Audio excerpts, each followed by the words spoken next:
유대인의 지혜의 책 탈무드에 보면 이런 말이 나옵니다. 겸손은 하나님의 진리의 깊은 곳을 깨닫게 해주는 열쇠다. 그렇습니다.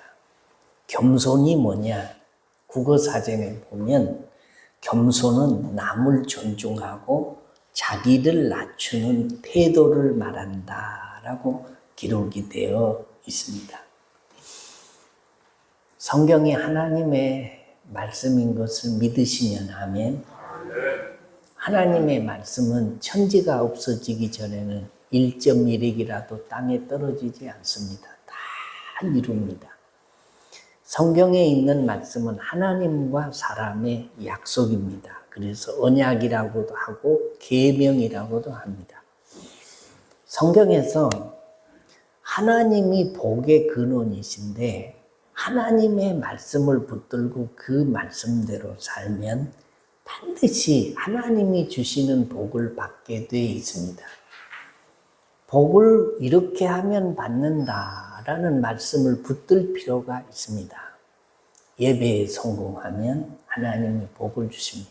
또 성경에 보면 소득의 11조를 꼬박꼬박 하나님 앞에 드리면 하나님이 창고가 넘치도록 채워주시겠다라고 약속하셨습니다. 구제하고 흩트러 뿌리면 하나님이 반드시 거두게 하는 날이 있게 한다라고 말씀합니다. 그 많은 복들 중에 오늘 성경 말씀은 하나님 앞에 겸손하면 하나님이 높이시고 하나님이 은혜를 베푸시고 복을 주시겠다라는 말씀을 하고 계신다라는 것입니다. 사람 앞에 겸손하는 것도 중요하고 하나님을 높이면서 자신을 겸손하게 살면 하나님이 반드시 갚아주시는데 심은 대로 나고 뿌린 대로 거두고 행한 대로 갚으신 하나님이 반드시 갚아주시는 일 중에 하나가 겸손하면 하나님이 은혜를 베푸시고 복을 베푸신다라는 것입니다. 성경에서 최고 겸손하신 분이 누구냐? 우리 구주 예수 그리스도이십니다. 어떻게 겸손하게 사셨냐? 삼위일체론에 비춰보면 예수님은 하나님이시고 하나님의 아들이시고 성령이세요. 근데 그 하나님이 사람이 죄를 지어 지옥에 가고 멸망할 수밖에 없는 것을 안타까이 여기시다가 자신이 친히 사람의 몸을 입고 이 세상에 오세요. 오셔서 우리 죄를 대신 다 담당하시고 십자가에 못 박혀서 멸시 천대 핍박 다 받으시고 죽으십니다. 이것보다 더 큰 겸손은 없습니다. 근데 성경에서 가장 교만한 게 뭐냐?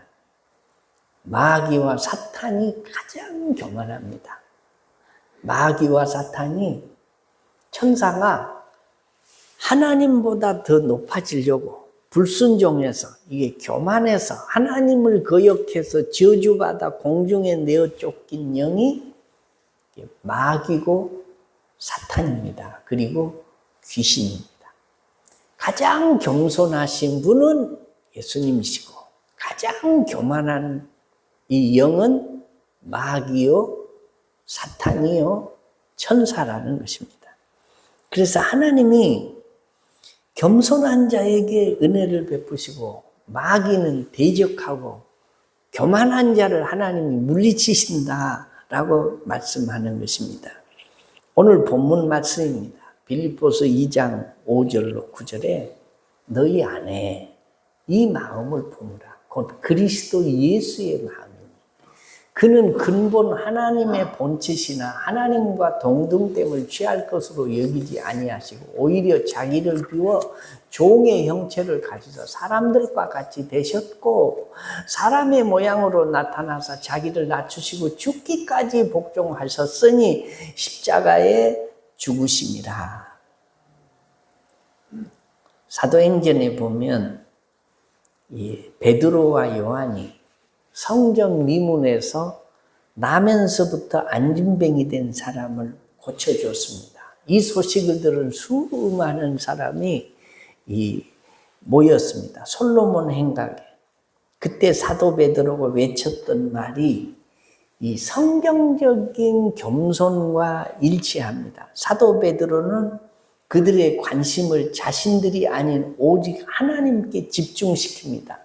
이스라엘 사람들아, 이 일을 왜 놀랍게 여기느냐? 우리 개인의 권능과 경건으로 이 사람을 걷게 한 것처럼 왜 우리를 주목하느냐? 아브라함과 이삭과 야곱의 하나님, 우리 조상의 하나님이 그 종 예수를 영화롭게 하셨느니라. 사도행전 3장 12절로 13절에 있는 말씀입니다. 결국 자신들의 겸손, 자신들은 낮아지고 하나님을 높이는 일들을 이 베드로와 요한이 했다는 것입니다. 오라토리오는 이 성악의 일종입니다. 줄거리가 있는 곡의 모임인데 배우 연기가 없는 이 음악을 오라토리오라고 합니다. 그런데 세계에서 최고의 오라토리오로 꼽히는 세 곡이 있습니다. 첫째는 핸델의 메시아, 둘째는 멘델스존의 엘리야, 그리고 하이든의 천지창조입니다. 이 중에서 하이든이 천지창조의 곡을 썼습니다. 작곡했습니다. 그리고 이 곡을 처음으로 핸델을 추모하는 음악회에서 영감을 받아서 작곡하고 처음으로 연주를 시작을 했는데 거기에 참여한 사람들이 이 곡을 듣고 얼마나 큰 감동과 웅장함을 느꼈는지 아주 천정이 떠나가라고 박수를 치고 다 일어나서 경의를 표했습니다. 그때에 이 청중들이 하이든이 이 자리에 참여했으니 한 말을 들어보자라고 그를 밀어서 단에 세웠습니다. 그때 하이든의 이 한마디가 성경적 겸손인데 그게 뭐였냐? 내가 천지 창조를 작곡했을 때보다 더 경건한 때는 내 일생에 없었습니다. 나는 매일 무릎을 꿇고 그 작품을 작곡할 수 있는 능력을 달라고 주님께 기도했습니다. 그러므로 이 작품은 나에게서 나온 것이 아니라 하나님께로부터 나온 것입니다. 라고 했습니다. 이 한마디가 바로 성경적 겸손의 의미고 거기에 모인 모든 청중들이 하나님께 영광을 돌리게 되었다라는 것입니다. 그러므로 진실한 겸손은 하나님을 높이고 자신을 낮추는 것입니다. 나의 겸손을 통해서 하나님께 영광이 돌아가는 것이 이게 성경적 겸손이다라는 거죠. 잠언 3장 34절에 보면 이런 말씀이 있습니다. 진실로 그는 거만한 자를 비웃으시며 겸손한 자에게 은혜를 베푸시나니 라고 했습니다. 또 잠언 18장 12절에 사람의 마음의 교만은 멸망의 선봉이요 겸손은 존귀의 앞잡이니라 라고 했습니다. 이런 참된 겸손의 의미와 축복을 깨달은 바울 사도가 오늘 빌립보서 2장 5절로 8절에 이렇게 말씀한다라는 너희 안에 이 마음을 품으라. 곧 그리스도 예수의 마음이니. 그리고 예수님이 어떻게 그 마음을 표현하셨냐. 십자가의 죽으심으로 자신의 겸손을 드러내셨다라는 거죠. 이솝우화에 보면 이런 얘기가 있습니다. 포수가 사냥개를 데리고 사냥을 나왔습니다. 짐승들이 사냥꾼을 보고 다 혼비백산해서 도망갑니다. 사자도, 호랑이도, 늑대도, 사슴도, 토끼도 다 도망갑니다. 이 사냥개가 그 모습을 보고 요 짐승들 별거 아니구나. 나를 보고 저렇게 다 도망가는구나. 그리고 사냥개가 이 짐승들을 더 혼내줘야 되겠다고 생각을 하고 으르렁거리면서 계속 뒤쫓아갑니다. 사자가 한참 도망가다가 뒤를 돌아다 보니까 이 사냥개가 으르렁거리면서 자기를 쫓아오는 겁니다. 사냥꾼은 저 뒤에 있고 사자가 하룻강아지 더 무서운 줄 모르는구나 하고 뒤돌아서서 그 사냥개를 덥석 물어서 삼켰다라는 거죠. 무슨 얘기냐? 이게 사냥개가 착각에 빠진 거죠. 이게 교만해진 거죠. 짐승들이 사냥꾼이 무서워서 도망가는데 자기 무서워서 도망가는 줄 알고 계속 쫓아가다가 먹힘을 당하죠. 착각입니다. 교만입니다. 겸손하지 못했습니다. 겸손이라는 것은 남을 존중히 여기고 자신을 낮추는 태도를 말합니다. 운전하다 보니까 이런 그 팻말에 글씨가 있었습니다. 속도를 낮추면 사람이 보입니다. 아마 보신 분들은 보셨을 것입니다. 자신을 낮추면 축복이 어디서 오는지 보입니다. 자신을 낮추면 쉽게 넘어지지 않습니다. 자신을 낮추면 세상이 행복해집니다. 자신을 낮추면 감사가 넘칩니다. 자신을 낮춰야 하나님을 만납니다. 자신을 낮추면 하나님의 세계가 보입니다. 자신을 낮추면 하나님의 말씀이 잘 들립니다. 그러므로 겸손이 축복의 통로입니다. 동의하시면 아멘. 예수님이 이 세상에 십자가에 죽으시는 겸손의 표본일 뿐만 아니라 요한복음 13장에 보면 예수님께서 저녁 잡수시던 자리에 일어나서 겉옷을 벗고 수건을 허리에 동이십니다. 대야에 물을 떠다가 제자들의 발을 씻기시고 수건으로 닦아주십니다. 그리고 이렇게 말씀해요. 내가 주와 또는 선생이 되어 너희 발을 씻었으니 너희도 서로 발을 씻어주는 것이 옳으니라. 내가 너희에게 행한 것 같이 너희도 행하게 하려 하여 본을 보였노라 라고 말씀을 하십니다. 섬김의 본을 보여주시고 겸손의 본을 보여주셨다라는 것입니다.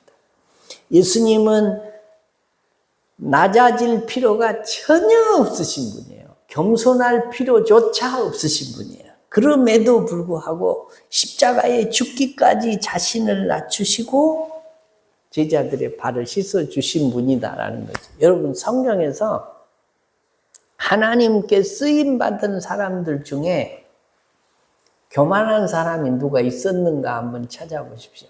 이 시도 없습니다. 쓰임을 받다가 교만해지면 하나님이 반드시 버리셨습니다. 사울이 하나님의 붙들림 받아 쓰임을 받다가 교만해지니까 결국 하나님으로부터 버림을 받습니다. 다윗이요, 하나님으로부터 쓰임을 받다가 교만해졌습니다. 교만해진 게 뭐냐? 인구조사를 하라고 시켰어요. 그 성경에 보니까 하나님이 시킨 일이 아니고 사탄이 시켰다고. 사탄이 인구조사를 해라. 그건 뭐냐면 인구조사를 해서 내 밑에 백성이 얼마고 군사가 얼마고 이것을 좀 드러내서 네가 좀 높아져라. 네 명성을 더 높여라 그런 거예요. 그래서 다윗이 시킵니다. 인구조사를 시켰다는 거예요. 하나님이 결국 다윗에게 가시라는 선지자를 보냅니다.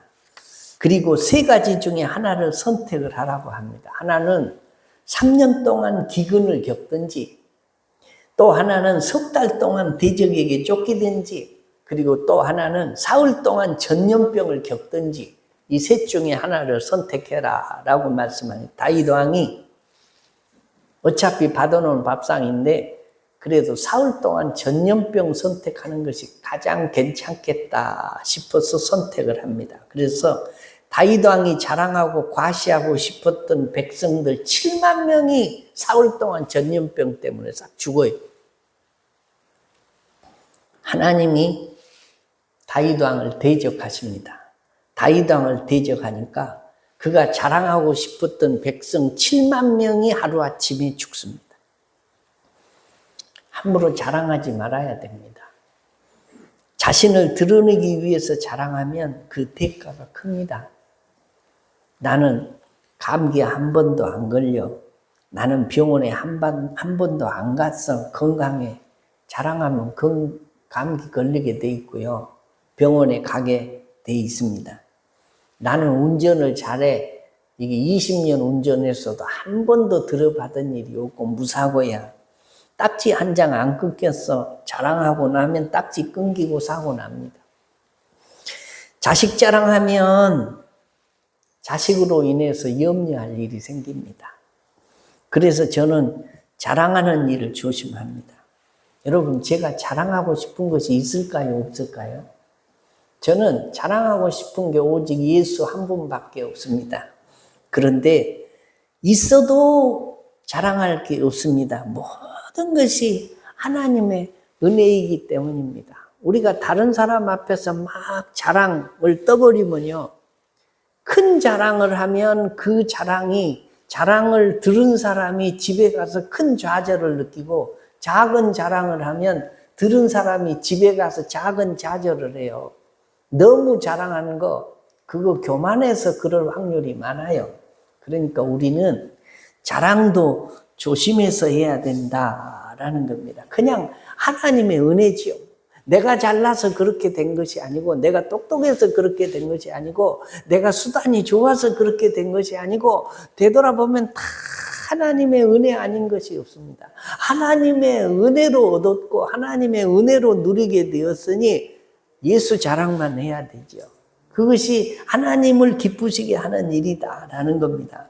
하나님은 겸손한 자에게 은혜를 베풀어 주시느니라 라고 했습니다. 하나님은 겸손한 자에게 은혜를 베푸시는 분이십니다. 야고보서 4장 6절 말씀에 보면 하나님이 교만한 자를 물리치시고 겸손한 자에게 은혜를 주신다라고 하셨습니다. 하나님은 겸손한 자에게 은혜를 주시는 분이십니다. 잠언 3장 34절에 보면 진실로 그는 거만한 자를 비웃으시며 겸손한 자에게 은혜를 베푸시나니 라고 했습니다. 하나님은 겸손한 자에게 은혜를 베푸시는 분이십니다. 그러므로 겸손해서 하나님의 은혜를 입는 자, 하나님께 인정을 받는 자, 하나님이 귀하게 여기시는 자, 하나님이 축복해 주시는 자들이 되시기를 주의 이름으로 축원합니다. 때가 되면 겸손한 사람을 하나님이 반드시 높이신다라고 말씀해요. 요즘은요, 자기 PR 시대라고 하지 않습니까? 자기가 자기를 선전하고 자기를 높이고 나는 괜찮은 사람이라고 막 떠들어야 저 사람이 괜찮은 사람인가 보다 하고 그 사람을 높이는 게 요즘 세대라는 것입니다. 제일 끝자리에 앉고 나는 볼품없는 사람입니다. 나는 이렇게 내놓을 만한 것이 없는 사람입니다. 라고 말하면 사람들이 그 사람을 밟고 오히려 자기가 더 그걸 발판 삼아서 너는 형편없는 사람이니 너에 비하면 나는 더 괜찮은 사람이다 하고 막 여기를 올려가면서 무시하는 시대가 이 시대다. 그렇습니다. 현실입니다. 그럼에도 불구하고 하나님이 겸손하라고 합니다. 왜냐? 내가 있으니까. 때가 되면 내가 너희를 높여줄 것이니까 걱정 말고 어느 잔치자리에 가면 상석에 앉지 말고 그냥 꼬레비 자리에 앉아라. 상석에 앉으면 사람들이 당신은 거기 앉을 자리가 아니고 당신보다 더 괜찮은 사람이 있으니까 요리 내려오시오 하고 끌어내리면 부끄러운 일이니까 아예 말석에 앉으면 더 내려갈 데도 없고 사람들이 이리로 올라오십시오 라고 높여줄 것이니 잔치집에 가거나 어떤 모임에 가면 끝자리에 앉아라. 이게 예수님의 말씀이다라는 거죠. 누가복음 18장에 보면 두 사람이 성전에 올라가서 기도를 합니다. 한 사람은 바리새인이고 한 사람은 세리요. 바리새인이 고개를 뻣뻣이 들고 손을 들고 하늘을 쳐다보면서 하나님 앞에 기도합니다. 하나님, 저기 성전 구석에 있는 저 세리와 같지 아니함을 감사나이다. 나는 일에 2번씩 금식하고 또 소득의 11조를 드립니다. 하나님 앞에 자기 의의를 드러내면서 기도합니다. 그런데 세리는 기둥 뒤에 숨어서 감히 하늘을 우러러보지도 못하고 하나님, 저는 죄인이로소이다. 내 머릿속에는 망상이 가득 차 있고 내 손에는 더러움이 있고 내가 행하는 모든 일들마다 나는 죄 가운데 사는 사람입니다. 주여 나를 용서해 주옵소서라고 기도를 했습니다. 바리새인은 사실 그렇게 살았습니다. 소득의 11조를 드렸습니다. 또 일주일에 2번씩 금식을 했습니다. 성경을 다 읽고 쓰고 그 성경을 묵상하고 가르치는 삶을 살았습니다. 그럼에도 불구하고 하나님이 세리의 기도를 들으시고 바리새인의 기도를 듣지 않으셨다라는 거예요. 하나님은 교만한 자를 들어 쓰신 일이 없습니다. 교만한 자를 들어 쓰시다가도 그것이 계속해서 이어지면 하나님이 반드시 쳐서 거꾸로 때려서 그를 회개시키고 겸손한 자로 만들어서 쓰셨다는 것입니다. 여러분, 예수님이 이 세상에 계실 때에 예수님을 생각하면 참 묘한 분이요. 보면 볼수록 새롭고 나이가 1-2살 먹어갈수록 예수님은 더 크고 우리는 작아 보입니다. 알면 알수록 더 흥미가 있고 가까이 가면 갈수록 더 신비로운 분이 예수님입니다. 우리가 잘 아는 것처럼 예수님은 모든 사람을 사랑하셨습니다. 누구나 가리지 않고 차별 없이 사람을 사람으로 대하셨습니다. 한없이 거룩하신 분이고 하늘과 땅의 모든 권세를 가지신 분이시지만 누구나 가까이 다가갈 수 있는 다정다감한 분이셨습니다. 주님, 주님 그리고 부르면 외면한 적이 없으신 분이 예수님입니다. 그런데 그런 예수님이 유독 상대하기를 꺼린 사람들이 있습니다. 교만한 사람과 자기 의에 빠진 사람들입니다.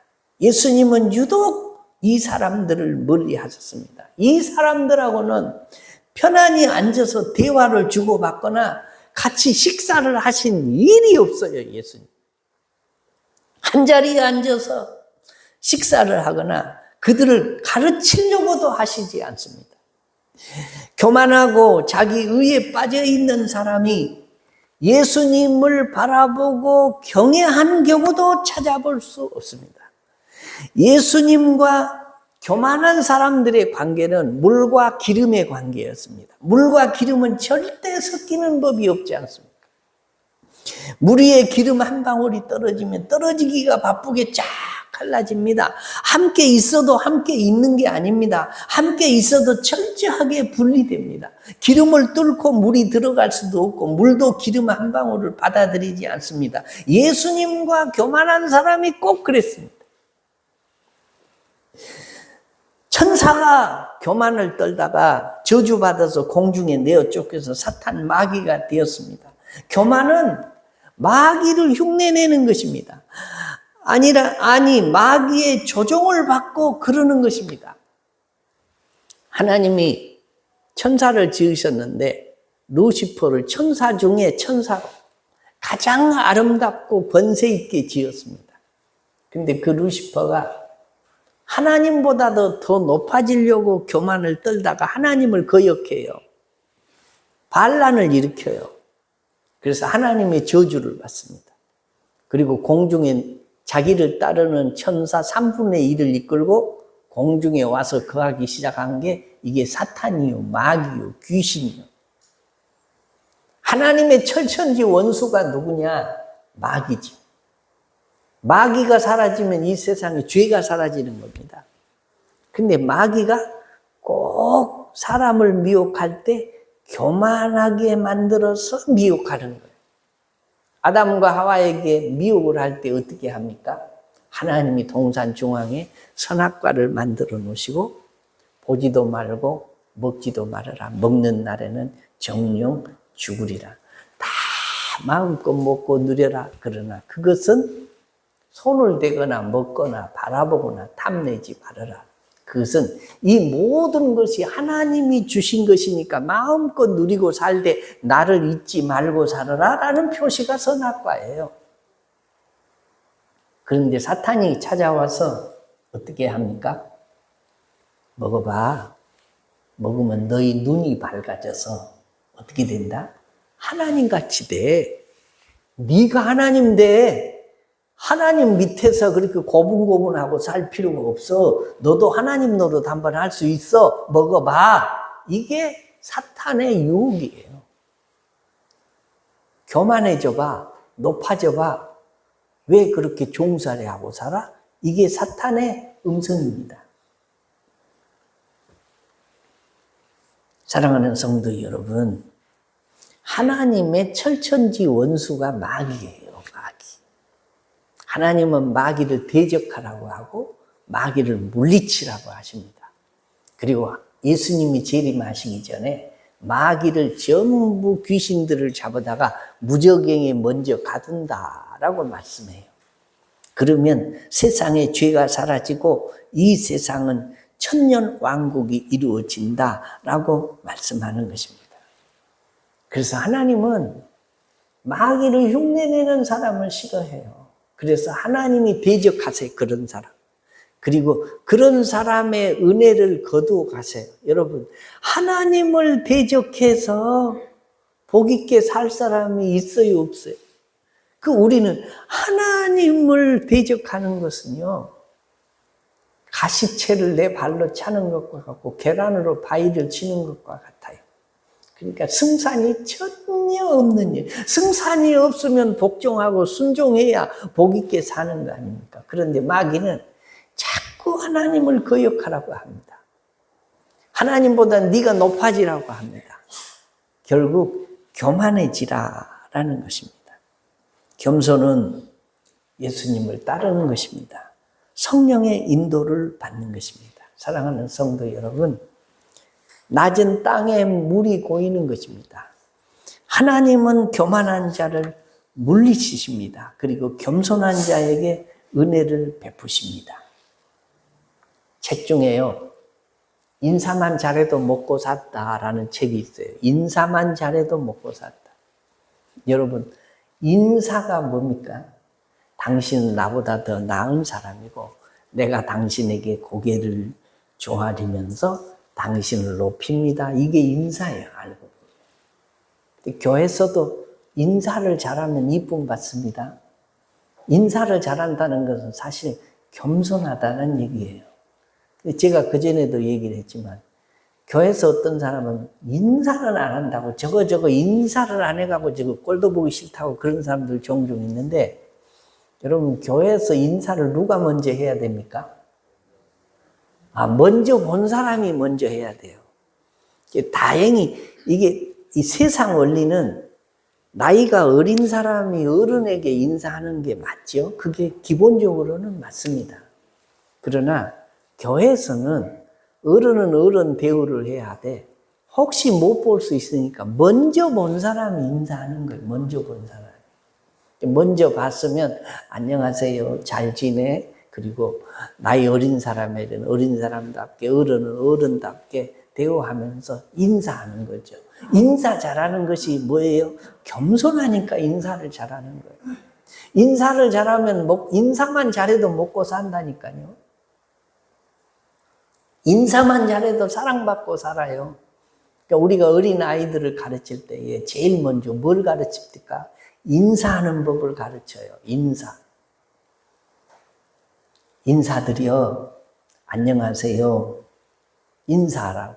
인사를 잘하라고 막 머리를 쥐어 누르면서 인사, 배꼽 인사하고 고개 숙이고 인사하고 막 인사를 하라고 시킵니다. 왜 그래요? 인사를 잘해야 먹고 살고, 인사를 잘해야 이쁨 받고, 인사를 잘해야 겸손하게 보이기 때문에 그렇습니다. 하나님은 인사 잘하는 사람을 복을 주시고 기뻐하시고 은혜를 베푸시고 높이신다는 거예요. 기독교 안에서 인사가 뭔지 아십니까? 예배가 인사예요. 예배는 엎드려 경배하다, 엎드려 인사하다 그런 뜻이 있어요. 예배를 잘하는 사람이 하나님을 잘 공경하는 사람이고 겸손한 사람이다 그런 말입니다. 하나님은 영이셔서 우리가 엎드려 절을 하는 건 아니지만 찬송하고 기도하고 설교 듣고 축도받고 하는 것이 다 영이신 하나님께 인사를 드리는 거다. 겸손의 표시가 인사입니다. 겸손의 표시가 인사고 겸손의 표시가 예배다라는 거예요. 사랑하는 성도 여러분, 다른 거 다 없어도 하나님과 사람 앞에서 겸손한 마음과 행동만 있으면 은혜와 긍휼과 복은 반드시 받게 돼 있는 줄로 믿으시면 아멘. 그래서 우리가 기도할 때 하나님, 세상 인심은 내가 나를 낮추면 짓밟고 올라가려고 하는 세상 풍토가 그렇지만은 우리에게는 누가 계시니까? 하나님이 계시니까. 때가 되면 그를 높여주실 하나님이 계시니까. 혹시 이 세상에서 나를 높여주지 않더라도 하나님 나라에 가면 다른 사람보다 내가 겸손한 거 그거 하나 때문에 생명의 면류관과 의의 면류관과 즐거운 면류관과 썩지 않을 면류관과 금, 은, 동 면류관을 주렁주렁 주실 것을 믿고 우리가 겸손하게 살아야 됩니다. 그런데 사람은 본성상, 본질상 이게 겸손하기가 매우 어렵습니다. 다 자기 잘난 맛에 삽니다. 아무리 공부를 못하고 아무리 가난하고 그래도요, 자존심 건드리면 지렁이도 밟으면 꿈틀한다고 진짜 겸손한 사람이 하나도 없습니다. 다 죄인이기 때문에 그렇습니다. 때문에 우리는 하나님 앞에 기도할 때 하나님 겸손할 수 있는 은혜를 내게 베풀어 주옵소서라고 기도해야 됩니다. 겸손한 사람은 기도하고요. 겸손한 사람은 예배하고요. 겸손한 사람은 남을 나보다 낮게 여기고요. 겸손한 사람은 하나님을 의지하고요. 그 하나님이 때가 되면 나를 높여주실 것을 믿는 믿음을 가지고 이 세상을 겸손하게 사는 겁니다. 여러분, 교만한 사람이 행복한 사람은 하나도 없습니다. 다시요. 교만한 사람이 행복한 사람은 하나도 없습니다. 겸손한 사람이 행복한 것입니다. 하나님이 낮은 땅에 물이 고이게 하듯이 겸손한 사람에게 은혜를 베푸시고 겸손한 사람에게 넉넉한 마음을 갖게 하시는 것이고 겸손한 사람을 때가 되면 높여주시는 것이고 겸손한 사람에게 하나님이 복을 주시는 줄로 믿으시고 우리가 하나님 앞에 기도할 때 하나님, 내가 하나님 앞에서 겸손하게 살게 하옵소서. 사람 앞에서 겸손하게 하옵소서. 내가 내 자신이 스스로 겸손할 수 없으니 내 자신 앞에서도 하나님이 겸손의 은혜를 내게 베풀어 주옵소서라고 기도해서 복 있는 사람들, 하나님이 내 앞에서 참으로 겸손한 사람이니 내가 은혜를 주고 복을 줘야 되겠구나라는 생각이 들 만큼 겸손하게 사는 믿음의 종들 되시기를 주의 이름으로 축원합니다. 우리